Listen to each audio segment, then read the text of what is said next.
Guys আমাদের গেমের ভিতরে নাকি নতুন হাহা রিমোট আসছে, তো আমি চিন্তা করলাম যে এই হাহা রিমোটটা বার করা যাক, যেহেতু এটা হাহা রিমোট, যেহেতু চেতানি মেতানি যে আর কি যেটাই হোক। বড় কথা না, বড় কথা হইতেছে যে আমি কিন্তু বেশি কথা না বললাম 9 ডায়মন্ডের কিন্তু প্রথমে স্পিন করে দিতেছি। ফার্স্ট টাইম কিন্তু 9 ডায়মন্ড স্পিন করার সাথে সাথে আমাদেরকে দিয়ে দিল 10টি টোকেন।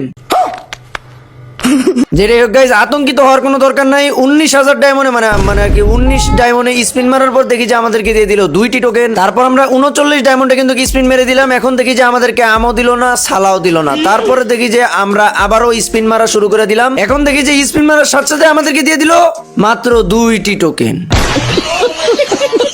স্পিন মারতে মারতে মারতে মারতে আমরা 199 ডায়মন্ডের স্পিন মেরে দিলাম। এখন দেখা যাক যে কি হয় না হয়। ভাই রে ভাই, মনে হয় তো আমার কপাল মনে সাথে হয়ে গেছে, পরিস্থিতি খুবই ব্যয়বহুল। এন্ড ফাইনালি গাইজ আমি পেয়ে গেলাম হাহা রিমোট, যেটা সর্বপ্রথমে আমি না বার করলো, মানে আর কি সর্বপ্রথমে আমার কাছে আমি বার করছি।